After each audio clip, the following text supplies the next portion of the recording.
तब आपकी उम्र क्या रही होगी और क्या देखकर आपने बीजेपी को ज्वाइन किया? आपके पास तो उस समय भी बहुत सारे ऑप्शन थे, क्योंकि जैसे भी आपने कहा कि कांग्रेस का सरकार था केंद्र में और राज्य में भी। जी जी जी। और जब मैंने अटल जी को सुना, जब अटल जी के निश्चल भाव को देखा, वह एक टर्निंग मोमेंट था कि छत्तीसगढ़ राज्य का कोई सच्चा हितैषी है तो भारतीय जनता पार्टी है, छत्तीसगढ़ राज्य के विकास को कोई चाहता है तो भारतीय जनता पार्टी है। कि आपका ऑब्जेक्टिव क्या था कि पैसा कमाना, पावर कमाना, या फिर एक होता पद प्रतिष्ठा?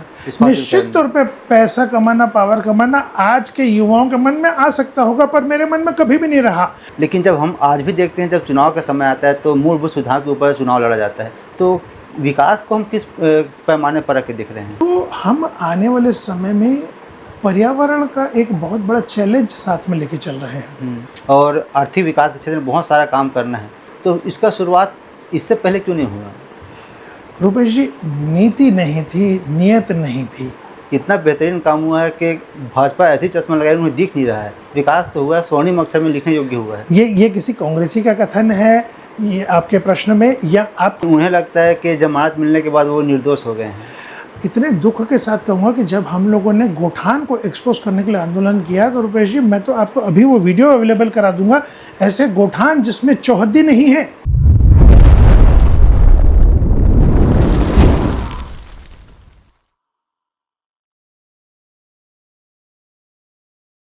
नमस्कार, आप सभी दर्शकों का एक बार फिर से बहुत बहुत स्वागत है। आप देख रहे हैं TNR न्यूज़ का खास कार्यक्रम सवाल जो आपका है, और मैं हूं आपके साथ रुपेश ठाकुर। साथियों, जैसे कि आप जानते हैं, इस कार्यक्रम के माध्यम से हम लगातार अलग अलग नेता, विधायक, मंत्री और विधायकों से हम चर्चा करते हैं और जानने समझने का प्रयास करते हैं उनके जीवन के सफ़र और संघर्ष को, और साथ ही चर्चा करते हैं उनके जीवन से जुड़े कुछ ऐसे पहलुओं पर जो अभी तक आम जनता के बीच नहीं आया हो। आज हमारे साथ मेहमान हैं प्रकाश बजाज जी, जो वर्तमान में प्रदेश कार्य समिति में सदस्य हैं और भाजपा से बहुत लंबे समय से जुड़े हुए हैं, बहुत अनुभवी हैं, अलग अलग पदों पर रहे हैं। आपका बहुत बहुत स्वागत है।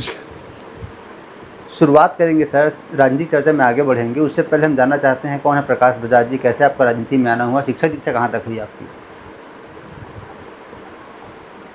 सबसे पहले तो आज द न्यू रे न्यूज़, एक नई किरण जिसका अर्थ होता है हिंदी में, उसकी पूरी टीम को मैं बहुत बहुत बधाई दूंगा।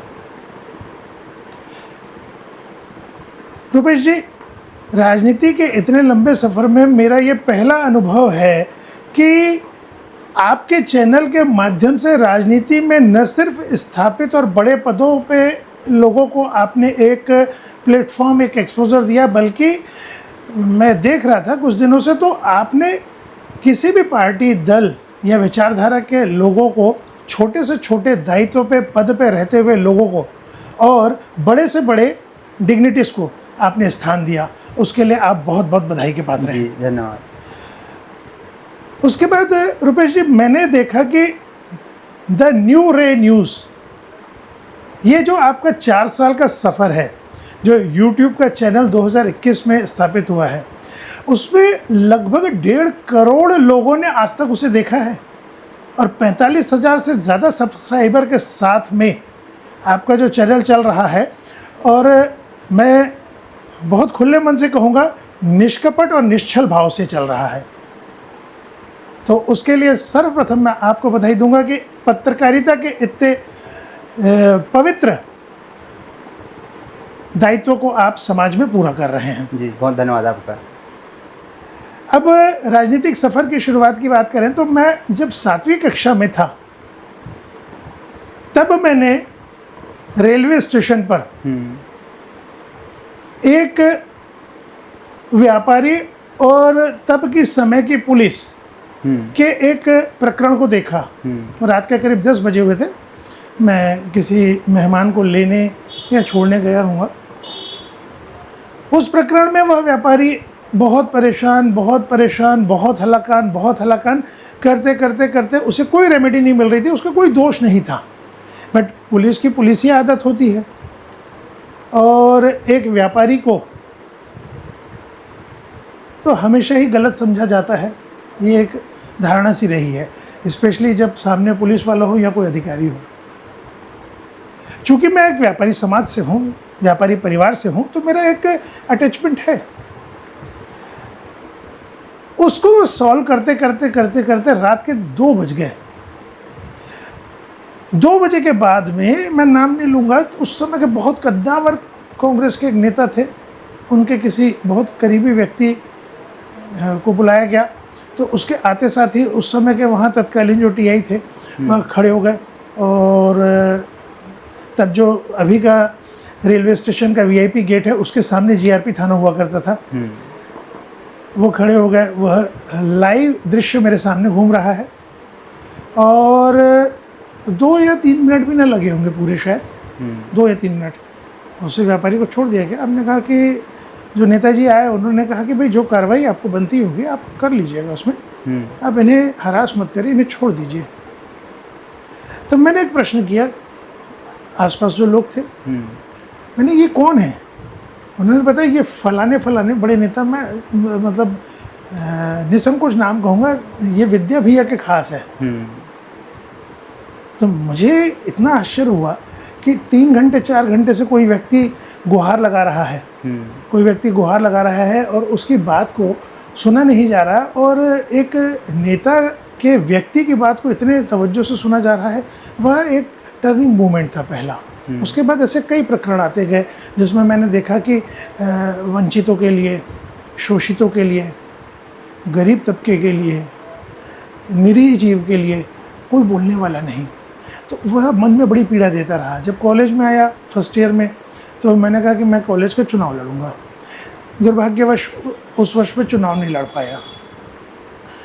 उस समय जो कॉलेज की स्थिति थी दुर्गा कॉलेज में, तो यह स्थिति थी कि जो 2 गुट थे लड़ने के लिए जो तैयार थे, वो दोनों वर्षों से वैमनस्य और बहुत प्रतिद्वंदी थे।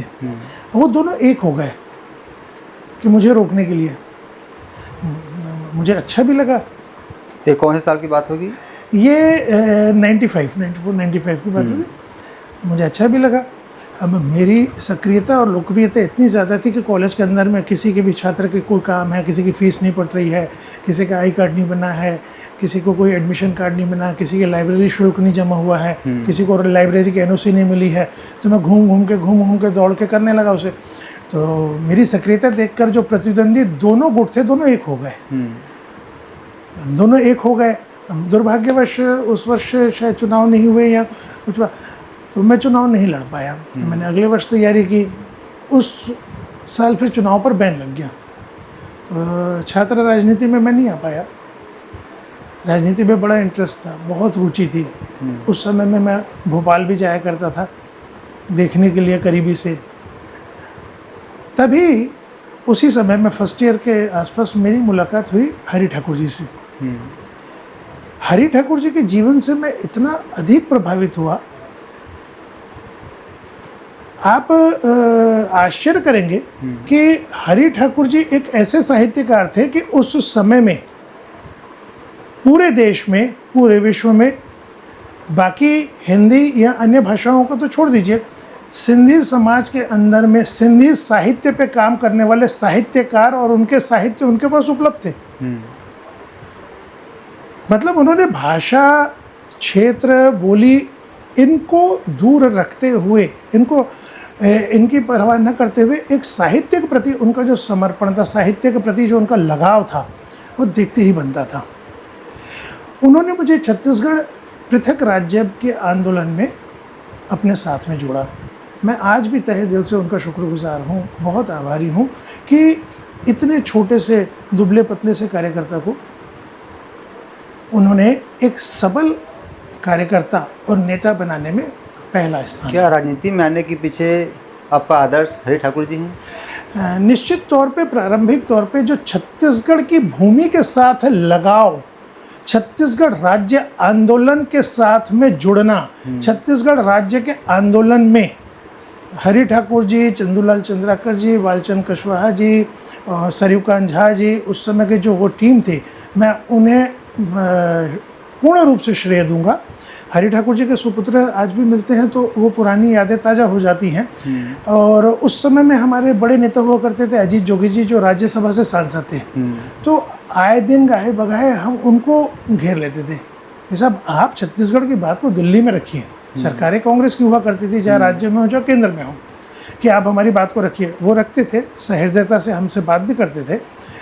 पर ये जो मूवमेंट रहा छत्तीसगढ़ राज्य के आंदोलन में जोड़ने वाला, ये बड़ा निर्णायक रहा मेरे जीवन में राजनीतिक तौर पे। राज्य के निर्माण हेतु इस शिद्दत से जुड़ गए, इस शिद्दत से लग गए कि फिर पीछे हटने का कोई सवाल ही नहीं था। तब एक नई ज्योति का उद्भव हुआ अटल जी के रूप में मेरे जीवन में। अटल जी ने सप्रेशाला मैदान में एक बड़ी सभा में हजारों लाखों की पब्लिक, मैं संख्या नहीं गैस कर सकता, जहाँ तक नज़र जाती है। उस समय का सप्रेशाला मैदान अभी वाला नहीं है, तब वो सड़क नहीं थी, वो पार्क नहीं था, वो पीछे का मरीन ड्राइव नहीं था, कुछ नहीं था। बहुत बड़ा सप्रेशाला मैदान, सड़क तक लोग थे, पुराने वाले पोंगे वाले लाउड स्पीकर थे, मुझे बिल्कुल लाइव याद है। और अटल जी ने उसकी घोषणा की। उस समय में एक प्रसिद्ध अखबार के एक संपादक की एक संपादकीय भी थी कि उन्होंने लिखा था कि हे अटल, इन्हें माफ़ करना कि जीवन भर छत्तीसगढ़ राज्य का विरोध करते आए कांग्रेसियों के लिए उन्होंने लिखा था। तो वह जो मूवमेंट रहा ना, मुझे पूर्ण रूप से भाजपा से जोड़ दिया। विद्यार्थी जीवन में राष्ट्रवाद कूट कूट के भरा था। एक युवा क्रांति मंच मैंने बनाया, उस युवा क्रांति मंच के माध्यम से स्वामी विवेकानंद के आदर्शों को लेके हम अनेक कार्यक्रम किया करते थे। और जब अटल जी ने राज्य की घोषणा की तो मुझे समझ में आ गया कि अगर छत्तीसगढ़ का कोई सच्चा हितैषी है तो वह भारतीय जनता पार्टी है। अगर छत्तीसगढ़ राज्य को कोई चाहता है तो वह अटल जी हैं। अगर छत्तीसगढ़ का वास्तविक विकास चाहता है तो वह सिर्फ भारतीय जनता पार्टी है और कोई नहीं है। बस उस दिन से ये शुरुआत हुई। उसके बाद तो अनेक आयाम आते गए, अनेक आयाम आते गए, आते आते कि जब 2003 का चुनाव था तो कोई भी नहीं कहता था कि सरकार बदलेगी। इवन भारतीय जनता पार्टी की सरकार आने के बाद में लोग गिनाया करते थे कि बस 2 महीने में सरकार चली जाएगी। हमेशा से ही जो रहा है कि भाजपा एक बहुत सिद्धांतवादी आदर्शवादी पार्टी है। भाजपा वह पार्टी है जिसने एक सीट का मैनिपुलेशन स्वीकार नहीं किया। अटल जी की सरकार चली गई एक सीट के भाव में 1919 में। बिल्कुल। तो इतनी नीति रीति सिद्धांतों से चलने वाली पार्टी के साथ जब मैंने चलना चालू किया, 2008 के चुनाव में कुछ ऐसी परिस्थितियां बनी कि जब रायपुर विधानसभा का चुनाव हुआ, छत्तीसगढ़ विधानसभा का चुनाव हुआ, उसमें रायपुर की सीट में मुझे महत्वपूर्ण जिम्मेदारी मिली कि कुछ सामाजिक दृष्टि से कुछ लोगों को इकट्ठा किया जाए और भारतीय जनता पार्टी की जो पिछली सरकार थी, जिसमें चाउर वाले बाबा के रूप में डॉक्टर रमन सिंह जी फेमस हुए, और उन्होंने एक योजना चालू की थी कि 3 रुपये किलो में गरीबों को राशन मिलेगा। ये सारी चीज़ें मुझे दिल को बड़ा छूती गई, बहुत छूती गई, क्योंकि बहुत आश्चर्य होता था कि आज़ादी के इतने साल के बाद में भी हमारे देश में भूख से मौतें होती हैं। आंखों में आंसू नहीं, हृदय में आंसू निकलते थे, हृदय से, कि इतने वर्षों की राजनीति, इतने दलों के काम करने के बाद में इतने अपने आप को तुर्रम खां बताने वाले, कोई कम्युनिस्ट, कोई लेफ्टिस्ट, कोई फलानिस्ट, पर भूख से मौत। इस दर्द को अगर किसी ने समझा तो डॉक्टर रमन सिंह ने समझा। मैं प्राउड फील करता हूँ कि दूसरा जो मेरे दिमाग में छवि बनी एक राजनीतिक मेंटर की, वो डॉक्टर रमन सिंह जी की बनी। गरीब के दर्द को वो इतना ज़्यादा समझते, इतना ज़्यादा महसूस करते। उनकी जो खाद्यान्न योजना थी, उसका परिणाम है कि आज दिन तक हमारे प्रदेश में गर्व से कहते हैं कि भूख से एक भी मौत नहीं होती है। उस योजना को बाद में और उसके अनेक रूपों में आगे उसका स्वरूप चेंज हुआ। फिर उनकी जो इलाज वाली योजना थी, तो ये सब देखते रहा मैं। उसके बाद 2009 के दौर में जब नितिन गडकरी जी राष्ट्रीय अध्यक्ष बने, तब आईटी सेल का गठन हुआ। राजनीतिक क्षेत्र में नवाचार आना प्रारंभ हुआ। नितिन गडकरी जी की एक डिफरेंट सोच, एक बिल्कुल हट के काम करने की शैली, और गडकरी जी ने यह संदेश दिया कि काम जो करेगा वो रहेगा। अब पराक्रम का समय है, न कि परिक्रमा का। उस सोच के तहत आगे बढ़ते गए तब के हमारे तत्कालिक संगठन महामंत्री जी, हमारे वरिष्ठ नेता उपासने जी, इन्होंने मुझे आईटी सेल में प्रदेश के सह संयोजक का दायित्व दिया। अब आईटी के साथ एक जुड़ाव हुआ। आईटी के क्षेत्र में काम रुचि थी। नया नया सोशल मीडिया का ज़माना आया। हमारी पहली प्रदेश कार्य समिति हुई, रामसेवक पैकरा जी तब प्रदेश के अध्यक्ष थे हमारे, जो कि बाद में गृह मंत्री बने। उन्होंने बहुत अप्रिशिएट किया। हमारे तब के प्रदेश के संयोजक श्री दीपक जी, उन्होंने भी बड़ा अप्रिशिएट किया। जब हम 2013 में पहुँचे तो गोवा की राष्ट्रीय कार्य समिति में मोदी जी को देश का प्रधानमंत्री पद का आने वाले चुनाव में भाजपा का उम्मीदवार घोषित किया गया। बहुत असमंजस की स्थिति रहती है जब किसी को चुनना रहता है कि आपको किस पार्टी में जाना है।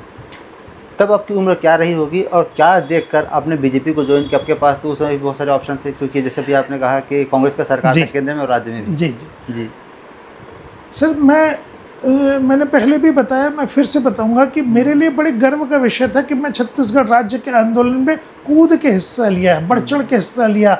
जो धरने हुए, जो प्रदर्शन हुए, जो बंद हुए, जो रेल रोको हुए, सब में मेरी भागीदारी रही माननीय श्री हरि ठाकुर जी के सानिध्य में। और जब मैंने अटल जी को सुना, जब अटल जी के निश्चल भाव को देखा, वह एक टर्निंग मोमेंट था कि छत्तीसगढ़ राज्य का कोई सच्चा हितैषी है तो भारतीय जनता पार्टी है। छत्तीसगढ़ राज्य के विकास को कोई चाहता है तो भारतीय जनता पार्टी है। छत्तीसगढ़ राज्य को यदि कोई बनाना चाहता है तो भारतीय जनता पार्टी है। ये जितने कांग्रेसी हैं, इन्होंने छत्तीसगढ़ राज्य बनने का विरोध किया था। इनकी हमने सत्ता 2 बार देखी, दोनों बार इन्होंने छत्तीसगढ़ का शोषण किया है। गाय, गरीब, गोबर तक को इन्होंने ही नहीं छोड़ा। गरीबों के सर से छत छीन ली इन्होंने अपनी सत्ता के दरमियान। 2018 से 23 का जो हमने कार्यकाल देखा, गरीबों के मकान नहीं बनने दिए। और मैं बहुत खुले मन से कहूँगा आपसे कि आपने ही कुछ दिन पहले टीएस बाबा का इंटरव्यू लिया और ये सवाल किया था जब, तो उन्होंने इस प्रश्न को विलोपित सा कर दिया। इस प्रश्न का वो जवाब नहीं दे पाए कि आप गरीबों का मकान बनाने की पैरवी कर रहे थे और भूपेश जी उसमें रोड़ा थे। हाँ, वो रोड़ा थे, उन्होंने गरीबों के मकान को रोका। तो कांग्रेस की जो नीति रीति है, कांग्रेस की जो सोच है, गरीबों को और दबाओ कुछ लोग, उससे मैं बड़ा व्यथित हुआ। तो उस समय में जैसे द न्यू रे न्यूज़ है, वैसे एक नई किरण मेरे जीवन में अटल जी के रूप में, भारतीय जनता पार्टी के रूप में, फिर रमन सिंह साहब का वो जो कार्यकाल, डॉक्टर साहब के उस कार्यकाल में जितने विकास कार्य हमने देखे, पूरा शहर, पूरा प्रदेश जगमगा रहा है। गौरव पथ, हर जगह सड़कें, सुकमा दंतेवाड़ा तक, बीजापुर तक 4 लेन, बहुत सुंदर सड़कें, हर तरफ विकास कार्य, गरीबों के लिए इलाज, नए मेडिकल कॉलेज, नई शालाएं, नई पाठशालाएं, नए कॉलेजेस, नई यूनिवर्सिटीज़, इस कदर चहुं और विकास, वो और मेरी जुड़ाव को और मजबूत करता है। जी, आप व्यापारी परिवार से आते हैं, आपके पास लाइफ को लेकर करियर की कोई चिंता नहीं थी। उसके बाद आपने राजनीति में आने की सोची और चुना भी। एक इसके पीछे कारण रहता है, ऑब्जेक्टिव बहुत बड़ी बात होती है। तो आपका ऑब्जेक्टिव क्या था कि पैसा कमाना, पावर कमाना, या फिर एक होता पद प्रतिष्ठा? निश्चित तौर पे पैसा कमाना, पावर कमाना आज के युवाओं के मन में आ सकता होगा, पर मेरे मन में कभी भी नहीं रहा। पावर के प्रति एक ललक रही, वो इसलिए रही कि मैंने ये दौर देख चुका था कि आप जब एक बहुत आम आदमी हो और किसी की बात रखते हैं तो उसके सुनने और उसको रिस्पॉन्स करने का जो तरीका होता है, और आप एक यदि कद्दावर व्यक्ति होते हैं, राजनीतिक तौर पर सशक्त व्यक्ति होते हैं, तो आपकी आवाज़ को सुनने का एक रिस्पॉन्स करने का तरीका अधिकारियों का, समाज का बदल जाता है जी। और बहुत साल पहले जब राज्य आंदोलन में हम एक मोर संग चलाओ जी गाते थे, वह जो उसके अंदर में एक पंक्ति थी कि ओ गिरे थके हफ्ते मन औ परे डरे मन के मन। तो आज भी जब ये पंक्तियाँ आती तो यहाँ से सिहरन सी उठती है। यहाँ तोर पाँव पघारूं छत्तीसगढ़ मैया। तो ये छत्तीसगढ़ से एक ऐसा जुड़ाव और शोषित वंचितों के प्रति करने का एक भाव, तो यह मेरे अंदर के राजनीतिक महत्वाकांक्षों को प्रबल करता गया। राजनीतिक तौर पे मैं जितना स्थापित होऊंगा उतना मैं किसी की मदद कर पाऊंगा, इस भाव के साथ आगे बढ़ता गया। इसमें आपने जब व्यापारिक परिवार की बात की ना, तो मैं एक बहुत अच्छा और किस्सा बताऊंगा कि एक अखबार चलता है स्वदेश, मैंने कुछ दिन उसमें काम किया। स्वदेश अखबार में जब मैं अपनी साइकिल से स्कूल मैंने 12th में था, मैं अपनी साइकिल से जब पहुंचा, संता कॉलोनी में उसकी ऑफिस थी, संजय द्विवेदी जी तब उसके संपादक थे। तो संजय द्विवेदी जी ने सबसे पहले ऊपर से नीचे तक मुझे 3 बार देखा। कहा, प्रकाश बजाज, कहाँ रहते हो? अच्छा, पत्रकारिता क्यों करना चाह रहे हो जब स्थापित व्यापार व्यवसाय है मेरे पिताजी का? मेरे चाचा, पिताजी, दादाजी सब अच्छे व्यवसायी थे यहाँ। तो मैंने कहा, सब मुझे ये लगता है कि मैं व्यापार करके किसी की मदद नहीं कर सकता, लेकिन मैं एक पत्रकार के तौर पे किसी की आवाज़ उठाऊंगा तो किसी की मदद हो सकती है। मेरे अंदर में वो भाव है कि लोगों की मदद हो। तो ये सिलसिला और प्रबल होता गया ऐसे अनुभव से। आज छत्तीसगढ़ 25 वर्ष का एक युवा हो चुका है, उसमें से लगभग 7-8 वर्ष कांग्रेस के पास, बाकी जितने भी वर्ष बचे हैं वो बीजेपी के पास। अब बात करें कि जो 15 साल लगातार बीजेपी की सरकार है उसमें विकास का काम हुआ है, लेकिन जब हम आज भी देखते हैं जब चुनाव का समय आता है तो मूलभूत सुधार के ऊपर चुनाव लड़ा जाता है, तो विकास को हम किस पैमाने पर रख के देख रहे हैं? इसके इस संदर्भ में मैं 1-2 विषय का ध्यान इंगित करवाना चाहूँगा, और आपकी पूरी टीम को, आकाश जी हैं, आप हैं, आप सब भी इसमें सहयोगी हो सकते हैं। मैं यहाँ से कभी जाता हूँ बिलासपुर, कोरबा, रायगढ़, कभी जगदलपुर, कांकेर, किसी भी राजनीतिक, सामाजिक किसी कार्यक्रम के लिए जाता हूँ जब, तो कहीं अगर रुकने का अवसर मिलता है तो मैं देखता हूँ कि पूरे बीच जंगल में हर तरफ सिर्फ डिस्पोजेबल बोतल और हर किस्म के पाउच बहुत बड़ी संख्या में रखे हुए हैं पूरे मार्ग में रैंडमली आप कहीं भी रुकिए, आपको सिर्फ पॉलीथीन और बॉटल्स का अंबार। और कहीं कहीं पे दुख भी होता है कि शराब की बोतलें या बियर की बोतलें, खाली बोतलें, तो ये सब चीज़ें मिलती हैं। तो हम आने वाले समय में पर्यावरण का एक बहुत बड़ा चैलेंज साथ में लेके चल रहे हैं। बेसिकली पॉलीथीन जब तक पूरी तरीके से नहीं हटेगा तब तक नालियों में एक ड्रेनेज का फ्री फ्लो नहीं बन पाएगा, और नालियों का जल जहाँ रुकेगा तब नालियाँ ओवरफ्लो होंगी, मच्छरों की समस्या होंगी और कीटाणुओं की बीमारियों की समस्या होंगी। अब अपनी एक क्षमता तक ये काम होता है नालियों की सफाई का, लेकिन उसका बेस कहाँ है? आप ये समझिए कि नालियाँ साफ करने के बावजूद भी बरसात में डबडबाती हैं, क्यों? इतना पैसा स्वच्छता पे खर्चा होने के बाद में भी हम इंदौर जैसे रैंकिंग नहीं पा पाते, क्यों? उसके पीछे में बहुत सारे मूलभूत चीज़ें हैं जिसमें आपके हमारे सबके इन्वॉल्वमेंट की आवश्यकता है। किसी भी चीज़ को आमूलचूल बदलने के लिए सिर्फ प्रशासनिक अमला करे या प्रशासनिक नियमों से हो, ये संभव नहीं है। जब तक मेरे अंदर में ये जागरूकता नहीं है कि ये छत्तीसगढ़ मेरा है, यह शहर मेरा है, यह रायपुर मेरा है, राजधानी मेरी है, इसे स्वच्छ रखना मेरा काम है। इस विचार के साथ में, इस विचार को जब तक हम पेनिट्रेट नहीं करते दिमाग में, हम एक एक व्यक्ति के दिमाग में नहीं डालते हैं कि यह मेरा शहर है, इसे मुझे स्वच्छ रखना है, तो मुझे पॉलीथीन का उपयोग नहीं करना। मैं आज भी सब्जी लेने जाता हूँ तो थैला लेके जाता हूँ, सब्जी वाले मुझे पॉलीथीन देते ही नहीं, जानते ये भैया जब सब्जी लेने आते हैं तो पॉलीथीन नहीं लेते हैं। ये मेरा अपना भाव है, मेरे अपने शहर के प्रति मेरा अपना जुड़ाव है। तो आज हम राजनीतिक क्षेत्र में कार्य करने के लिए अभी बहुत सारी चीज़ें हैं जिन पे काम करना चाहिए। जैसे स्वास्थ्य के क्षेत्र में बहुत आवश्यकता है काम करने की, जैसे साइबर सिक्योरिटी के क्षेत्र में, जैसे पर्यावरण और जैसे सड़क सुरक्षा। ये एक बहुत महत्वपूर्ण विषय है। हम अपने रायपुर शहर में देखें, आज भी हम जब तेलीबांधा चौक की तरफ से हम तेलीबांधा की तरफ आते हैं तो अवंती विहार के मोड़ पर अनेक लोग आज भी रॉन्ग साइड से एंट्री करते हैं। बड़ी दुख होता है देख के कि उसमें BMW कार वाले भी होते हैं, साइकिल वाले भी होते हैं, ऑटो रिक्शा वाले भी होते हैं। तो क्लास और कम्युनिटी का तो उससे कोई लेना देना ही नहीं है, एक जनरल अवेयरनेस की कमी है। और मेरे खुद के परिवार में मैंने एक एक्सीडेंट ऐसा झेला है कि राज टॉकीज में प्रेस क्लब की तरफ से एक रॉन्ग साइड जीप आ रही है और मेरे परिवार का एक सदस्य राइट साइड जयस्तंभ चौक की तरफ से जा रहा था, तो उसे उस जीप ने ठोक दिया, उनके पैर में फ्रैक्चर हो गया। एक मेरे मित्र के बच्चे की बहुत दुखद मृत्यु हुई मोवा ओवरब्रिज पे गाड़ी चलाते हुए। ऐसे मैंने बहुत जी। सारे देखे हैं। यहाँ पे हेलमेट पहनना एक बहुत अजीब सा दकियानूसी समझा जाता है। हेलमेट पहनने वालों के बीच में जो मित्र हैं वो हंसते हैं। हम इसे क्यों नहीं चेंज कर पाते कि जो हेलमेट नहीं पहन के आए उसके ऊपर हम हंसे? ये बैकवर्ड है, हेलमेट पहन के नहीं आता है। जी। ये अवेयरनेस लाने की ज़रूरत है। तो राजनीतिक क्षेत्र में हमारे पास में काम करने का बहुत स्कोप है। स्वास्थ्य के क्षेत्र में जी। कोविड के समय में हमने देखा है 2047 तक छत्तीसगढ़ और भारत को विकसित राष्ट्र बनाना है, प्रदेश बनाना है। लेकिन जब हम बात कर रहे हैं कि अभी भी स्वास्थ्य के क्षेत्र में, शिक्षा के क्षेत्र में और आर्थिक विकास के क्षेत्र में बहुत सारा काम करना है, तो इसका शुरुआत इससे पहले क्यों नहीं हुआ? रुपेश जी, नीति नहीं थी, नियत नहीं थी।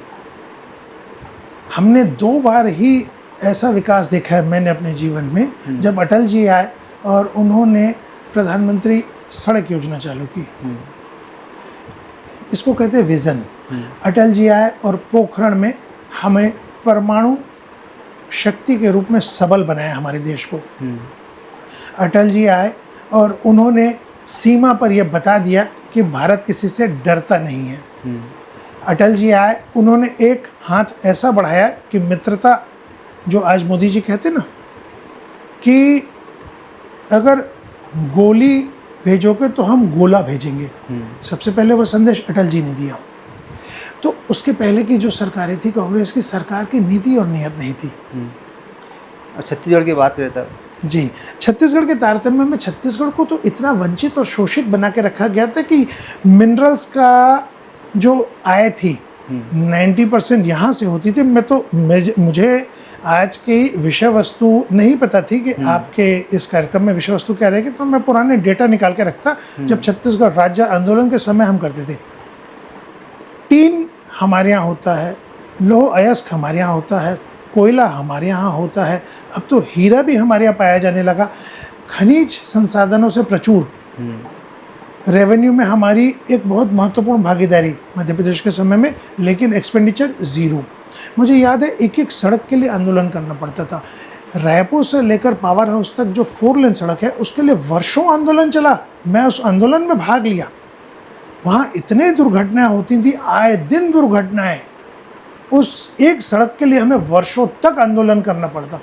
और आज ये कांग्रेस हमें क्या सिखाएगी छत्तीसगढ़ के तारतम्य में, जहाँ ऐसे सड़कों का जाल, नितिन गडकरी जी जैसे मंत्री ने पूरे देश में सड़कों का जाल, दूरस्थ अरुणाचल प्रदेश तक 4 लेन सड़कें, कश्मीर तक सड़कें, जहाँ पर जगदलपुर जैसा एयरपोर्ट बनाया हमारी सरकार, बिलासपुर एयरपोर्ट बनाए। ऐसे छोटी जगहों पे बस्तर के अंचल में जब हवाई सेवा का प्रारंभ हो, पास में अगर देखें हम तो गोंदिया एयरपोर्ट चालू हुआ। तो विकास की एक सोच के साथ में भाजपा काम करती है।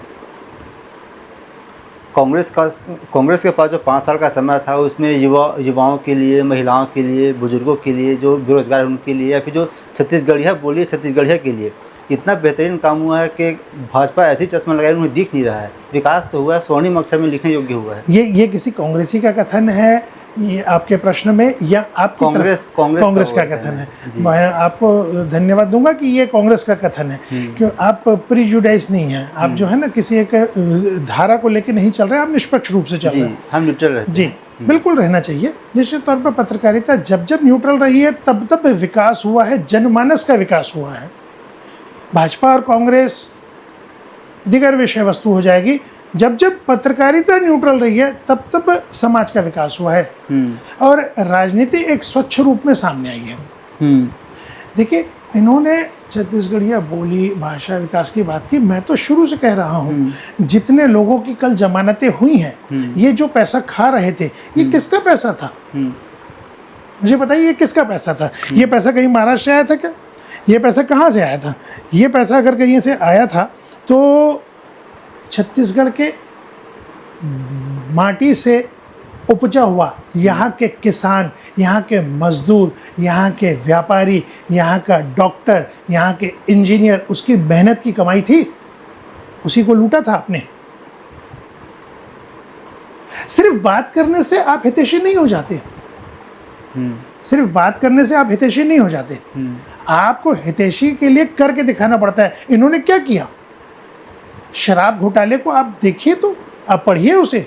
शराब घोटाले में एक पैरेलल सत्ता चलने लगी शराब को बेचने वाली, अपनी बॉटलिंग, अपने स्टिकर। उस जो राजस्व का नुकसान है वो पैसा किसका था? छत्तीसगढ़िया का पैसा था, मेरा पैसा था, आपका पैसा था। कौन है छत्तीसगढ़िया? छत्तीसगढ़ के बारे में जो सोचता है, जो उसके भले का सोचता है, जो यहाँ के जनमानस के विकास का सोचता है, यहाँ के जनमानस की चिंता करता है। सिर्फ भाषण देने से छत्तीसगढ़ियों का विकास नहीं हो सकता। लेकिन उन्हें लगता है कि जमानत मिलने के बाद वो निर्दोष हो गए हैं। अच्छा, ये परंपरा एक नई चालू हो गई है। ये तो वक्त के, देखिए, वक्त के गर्भ में है। अब आगे समझ में आएगा कि क्या है। प्रारंभिक तो जो दिख रहा है कि महादेव ऐप के माध्यम से जो पैसा लेते थे, शराब दुकानों में जो घोटाला करके पैसा लेते थे, शराब का सिंडिकेट बना के, इन्होंने जो डीएमएफ फंड में घोटाले किए, ऐसा कोई क्षेत्र नहीं है। मैं इतने दुख के साथ कहूँगा कि जब हम लोगों ने गोठान को एक्सपोज करने के लिए आंदोलन किया, तो रुपेश जी, मैं तो आपको अभी वो वीडियो अवेलेबल करा दूंगा। ऐसे गोठान जिसमें चौहद्दी नहीं है, जानवर तो बहुत दूर की बात है, पानी नहीं है, चौहद्दी नहीं है, बिजली का मीटर नहीं है, खेत नहीं है, स्टाफ नहीं है, कुछ भी नहीं है। रजिस्टर में सब चीज़ें, रजिस्टर में। तो इसमें जो है एक मुझे जो है अदम गोंडवी साहब का एक शेर याद आता है कि उसमें था कि तुम्हारी फाइलों में गांव का मौसम गुलाबी है, तुम्हारी फाइलों में गांव का मौसम गुलाबी है, मगर ये आंकड़े झूठे हैं, दावा किताबी है। मुझे पता था कि आप ये प्रश्न करने वाले हैं, इसलिए मुझे इन पंक्तियों को मैं नोट करके रखा था। ये होता है जी। हर पत्रकार पूछता है हमसे, पर क्या स्थिति थी? आपने गाय के नाम पे, जिसे हम माता का दर्जा देते हैं, पैसे खाए? आप भ्रष्टाचार किए डीएफ में, आपने भ्रष्टाचार किया महादेव ऐप में, आपने भ्रष्टाचार किया शराब की दुकानों में, ठीक है, लेकिन गाय के नाम पे, आपने गोबर के नाम पे पैसे खाए। क्या भाजपा अभी गाय के नाम पर राजनीति नहीं कर रही है? जब से सत्ता में भाजपा आई है। कभी भी गाय के नाम पे राजनीति नहीं करती है, लेकिन यदि गाय के नाम पे कोई राजनीति करता है तो उसे रोकने का जरूर काम करती है। गोठान के नाम पे जब इन्होंने भ्रष्टाचार किया तो भाजपा ने बाकायदा प्रदेश स्तर पे एक कमेटियां बना के उनके निरीक्षण के लिए भेजा, और उसकी बहुत बहुत अच्छे डेटा सामने आए कि कहीं हमारे पास में चार दीवारी नहीं है, कहीं पीने के पानी की व्यवस्था नहीं है, जानवरों के लिए शेड नहीं है, और किताबों में सारे भुगतान हो चुके हैं। तो इस कदर उन्होंने गाय को भी नहीं छोड़ा, गोबर को भी नहीं छोड़ा। गौ माता को राज्य माता का दर्जा नहीं दिया जा सकता। ये विषय एक नीतिगत विषय और सरकारी विषय है। भाजपा के कार्यकर्ता के रूप में आज मैं आपसे चर्चा कर रहा हूँ, तो ये सरकारों को तय करना है। हमारे अभी कुछ समय पहले सोशल मीडिया में पोस्ट जारी किए गए थे सीएम द्वारा कि छत्तीसगढ़ नक्सल मुक्त हो चुका है, लेकिन वहाँ का आईजी का बयान आता है कि अभी भी जूझ रही है, टकराव चल रहा है, संघर्ष जारी है। तो ये दोनों में मतभेद कैसा आ रहा है? ये कोई मतभेद नहीं है। ये हम मैच जीत गए 2 रन जब बचे रहते हैं या आखिरी के 6 रन बचे रहते हैं और 2 बॉल बची रहती हैं, तब हम उत्साह में बोलते हैं जीत गए। तो इस पर्टिकुलर विषय को मैंने, मेरी जानकारी में नहीं है कि आईजी ने क्या कहा और माननीय मुख्यमंत्री महोदय ने, पर मैं इस बात को बहुत फक्र से कहूँगा कि विष्णुदेव साय जी इतने संवेदनशील मुख्यमंत्री हैं। ये छत्तीसगढ़ का सौभाग्य है कि छत्तीसगढ़ का ऐसा दुलरवा बेटा आज मुख्यमंत्री है। इतना सरल, इतना सहृदय। आप आश्चर्य करेंगे कि यदि मुख्यमंत्री जी के साथ आज भी हम बैठते हैं जब, और किसी विषय को लेकर चर्चा करते हैं और वो विषय उन्हें लगता है कि हाँ महत्वपूर्ण है, तो वो पेन और पेपर लेकर उसे नोट करने बैठते हैं। जी। मैं गर्व से कहता हूँ कि ऐसा मुख्यमंत्री मिलना बड़े भाग्य की बात है। छत्तीसगढ़ का सौभाग्य है इतना सरल सहज मुख्यमंत्री प्राप्त करना, और साथ में हमारे डिप्टी सीएम, हमारे दोनों डिप्टी सीएम इस निर्बाध गति से छत्तीसगढ़ के विकास के एक नए आयाम गढ़ रहे हैं, उसमें नक्सल मुक्त करने के लिए। जी। प्रदेश के दोनों उप मुख्यमंत्री जी के साथ में हमारा कार्यक्रम हुआ है सर, तो उनका यही कहना है कि जो विकास का काम 2 साल में हुआ, जितने भी वादे किए गए थे चुनाव के दौरान, उसको पूरा किया जा चुका है, और आने वाला जो 3 साल हमारे पास है उसके हम रोड मैप, विजन के तहत रोड मैप के हिसाब से चल रहे हैं, ताकि कैसे छत्तीसगढ़ को एक डेवलप छत्तीसगढ़ बनाया जा सके। तो आपको लगता है कि जो धरातल में काम हुआ है वाकई में उनके हिसाब से हुआ? जितना वादा किया गया था उससे ज़्यादा निभाया है, उससे बेहतर काम करके दिखाया है। नक्सल मुक्त प्रदेश, नक्सल मुक्त देश की दिशा में जो काम चल रहा है वो अविस्मरणीय है। जिस कदर हमारी फोर्स वहाँ काम कर रही है, हमारी सब फोर्स का जो वहाँ एक गठबंधन है, और जिस हिसाब से वहाँ पे माननीय गृह मंत्री जी का जो संदेश निरंतर जा रहा है, सोशल मीडिया और मीडिया के माध्यम से वह स्वयं जाकर ये संदेश दे रहे हैं, जिस तरह से हमारे माननीय मुख्यमंत्री उसे एक चैलेंज के रूप में ले रहे हैं, जिस तरह से देश के गृह मंत्री उसे एक राष्ट्रीय समस्या मानते हुए उसे हल करने के लिए एक डेडलाइन लेके चल रहे हैं। आप देखिए कि इतनी गंभीरता कभी नहीं रही नक्सल उन्मूलन के लिए, नक्सल समस्या को हल करने के लिए। लेकिन उसके बाद भी कांग्रेस ये आरोप लगा रहे हैं कि जो मुख्यमंत्री है वो पता नहीं लापता है, उन्हें कोई अनुभव नहीं है, वो दूसरे के हाथ तक कठपुतली है। ऐसा क्यों बोल रहे हैं? ये अनर्गल बातें हैं। क्या है कि कोई मुद्दा नहीं कांग्रेस के पास में, कोई धारा नहीं, कोई विचारधारा नहीं, कोई मुद्दा नहीं, तो क्या बोलेगी? वो अपने विपक्ष का धर्म निभा रही हैं। आपने क्या किया? गिरेबान में झांकिए, कितने गरीबों का आपने मकान रोका, आपने किस कदर भ्रष्टाचार किया पूरे शहर में। मैंने पहले भी कई बाइट में, कई इंटरव्यू में बात बोली है, पूरे रायपुर शहर में एक ऐसा काम जिसका उन्होंने शिलान्यास किया हो, भूमि पूजन किया हो और उसका उद्घाटन किया हो, एक विकास का कार्य बता दें। 5 साल का समय क्या कम होता है? आज दिन तक आप नहीं बता सकते, और आप बातें करते हैं कि प्रदेश में विकास नहीं हो रहा, मंत्री नहीं मिल रहे, मुख्यमंत्री नहीं मिल रहे। बड़ी अनर्गल बातें हैं। वह अपने विपक्ष के धर्म को भी अच्छे से नहीं निभा पा रही। उनसे जब कोई पत्रकार सवाल करता है तो असहज हो जाते हैं, अशिष्ट अभद्र भाषा पे आ जाते हैं जी। तो पत्रकारिता पे हमला है ये। आपने देखा है कांकेर में क्या हुआ था, आपने देखा है कि पत्रकारों पे कितने हमले हुए उस शासन के दरमियान। आज आप ये सवाल मुझसे पूछ पा रहे हैं, ये अपने आप में उदाहरण है कि कोई भय नहीं पत्रकारिता को। यहाँ निष्पक्ष पत्रकारिता है, यहाँ पे कोई राजनीतिक दबाव नहीं है। पर उस समय में सीएम हाउस तय करता था कांग्रेस की सरकार में कि किस प्रेस में कौन संपादक रहेगा। उस समय में सीएम हाउस में बैठे चंद लोग तय कर देते थे कि किस पत्रकार को नौकरी से हटाना है और नौकरी पर रखना है। बहुत दुख होता है सोच के, ये बहुत पीड़ा होती है। लोकतंत्र चलने के लिए चारों स्तंभ जरूरी हैं। आपने तो एक स्तंभ को काटने का प्रयास चालू कर दिया था। तो बातें करना अलग बात है, काम करना अलग बात है। ये सिर्फ बातें कर रहे हैं, इनका काम करने की कोई मंशा न थी, ना आगे रहेगी। कांग्रेस ने कभी कोई विकास काम नहीं किया। छत्तीसगढ़ में आप लोगों के सामने एक आपका अलग चेहरा तब आया जब, क्योंकि आप माने जाते हैं राजेश मनोज जी के करीबी हैं, और जब सेक्स सिटी कांड का खुलासा हुआ था तो सबसे पहले शिकायतकर्ता आप ही थे। तो थोड़ा सा इसके बारे में बताएंगे, कैसा कुछ उस समय? बहुत स्पष्ट तौर पे 3 पंक्तियों में आपको बात बता दूंगा मैं। जितनी बातें हैं सारी के सारी कोर्ट के रिकॉर्ड में है, ठीक है, और सारी के सारी कोर्ट रिकॉर्ड में बातें हैं, तो इसलिए आप उसका अध्ययन कभी भी कर सकते हैं। मुझे पत्रकारों के माध्यम से ही उसके कई तथ्यों को और पता चलता है कि ये भी कंटेंट है, वो भी कंटेंट है। और मामला अभी अभी अदालत में आगे बढ़ना चालू हुआ है। पूरे 5 साल इन्होंने इस मामले को ही रोक के रखा हुआ था, किसी भी माध्यम से मामले को ही रोक के रखा हुआ था। तो अब मामला अभी भी बढ़ना चालू हुआ है, न्यायालयीन प्रक्रिया के अंतर्गत है, तो उस पर कोई भी टिप्पणी करने की ज़रूरत नहीं है। हाँ, अंत में एक बात ये बोलूँ कि राजेश मूणत जी का करीबी है इस विषय पे कि मैं राजनीति में बहुत लोगों से बहुत प्रभावित रहा हूँ, और बहुत ऐसे लोग जिनके कामों से मैं प्रभावित रहा हूँ, बहुत करीबी रहा हूँ। चाहे राजेश मूणत जी हैं, हमारे बृजमोहन जी हैं, हमारे वर्तमान विधायक मोतीलाल साहू जी हैं, हमारे सुनील सोनी जी हैं, और हमारे संगठन के जो शीर्षस्थ लोग हैं उनसे मैं बहुत करीबी हमेशा से रहा हूँ। संक्षेप में आपसे जवाब चाहूँगा सर। झीरम घाटी जो हत्याकांड हुआ था उसका जांच अभी तक नहीं हो पाया है। 12 साल बीत चुके हैं, कांग्रेस अभी भी, हालांकि उनके पास भी 5 साल का समय था, सरकार थी उनकी, तो उनका उमेश पटेल जी का कहना था कि हम लोग चक्कर काटने में लगा दिए, हमें पता नहीं चला कि किस दिशा में आगे बढ़ना चाहिए। अभी भाजपा के पास भाजपा का सरकार है, उनके पास मौका है कि उनका जो जांच है उसको एक अंतिम रूप दिया जा सके।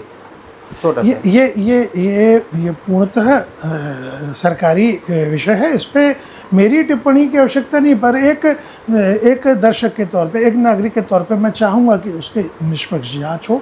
वह क्या था, हमें तो आज भी ये संदेह है कि उस समय में कांग्रेस के एक नेता को वहाँ मोटरसाइकिल मिली, वो कैसे वहाँ से निकल गए, बाकी नेता फंस गए, एक नेता हेलीकॉप्टर से चले गए। ये सारी चीज़ें जो है ना, एक निष्पक्ष जांच किसी भी विषय की होनी चाहिए ताकि सच सामने आ सके। जी, आपकी राजनीतिक महत्वाकांक्षा कहाँ तक है आने वाले राजनीतिक समय में? मेरी राजनीतिक महत्वाकांक्षा है कि जिस व्यक्ति के लिए मैं करना चाह रहा हूँ, समाज के शोषित वंचित, समाज के दबे हुए लोग, उनके लिए मैं कर सकूँ, मैं इस लायक बनूँ कि उनके लिए मैं निरंतर कुछ कर सकूँ।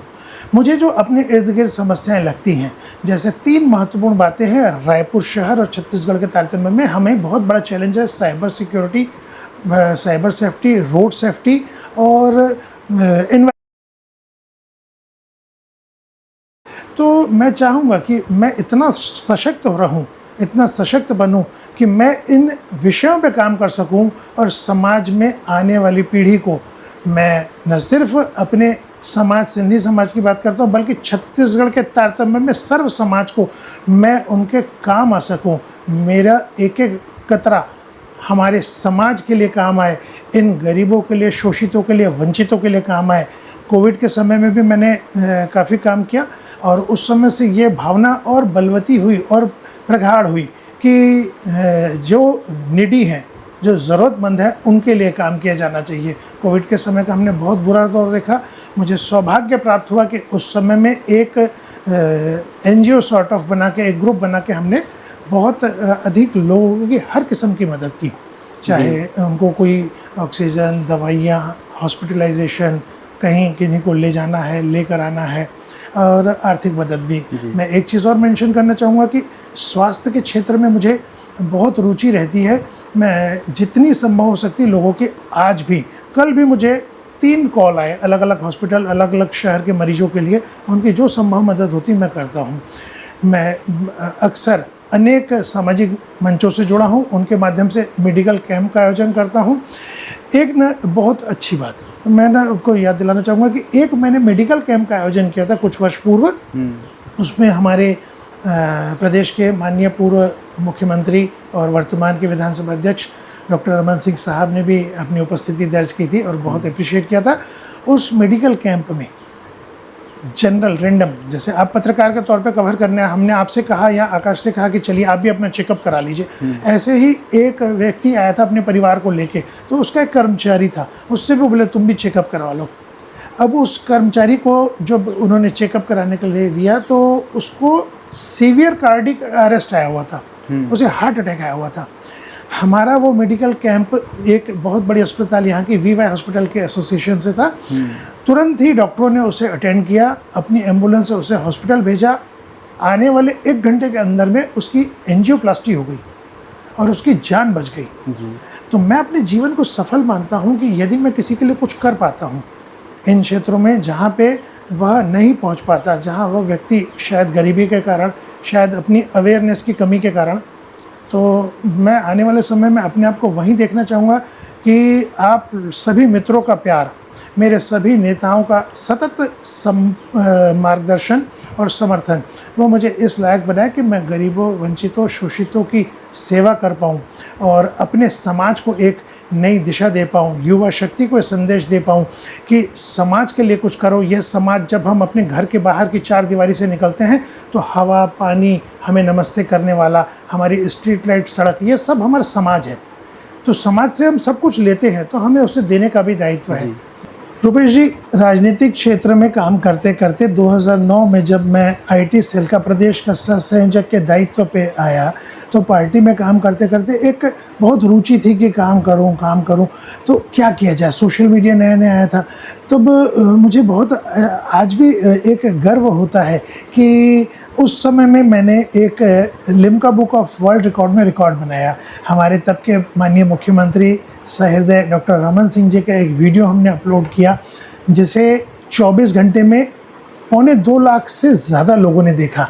जैसे आज की चर्चा चालू करते हुए मैंने आपके व्यूअर्स बताए, आपके सब्सक्राइबर बताए, तो ये कॉमन बात है कि हर कोई बताता है। तो डॉक्टर साहब का वो दिल्ली में राष्ट्रीय कार्य समिति की बैठक में दिए हुए भाषण का अंश था, उसे हम लोगों ने YouTube पे अपलोड किया और उसे 24 घंटे में उसने वर्ल्ड रिकॉर्ड कायम किया। मुझे बड़ा फ़ख्र होता है कि जब मोदी जी को प्रधानमंत्री बनाने के लिए पहली समिति का गठन हुआ तो IT की टीम का गठन हुआ। उसके देश के प्रमुख प्रमुख हमारे केंद्रीय मंत्री श्री पीयूष गोयल जी थे। उन्होंने हमारी एक वर्कशॉप ली। उस कार्यक्रम में मैं उनके साथ में उपस्थित रहा।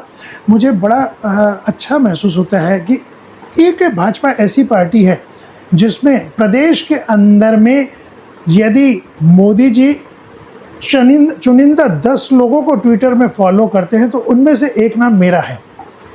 इतने छोटे से कार्यकर्ता प्रकाश बजाज को नरेंद्र मोदी जी जब ट्विटर पे फॉलो करते हैं तब हमारा सीना 56 इंच का हो जाता है।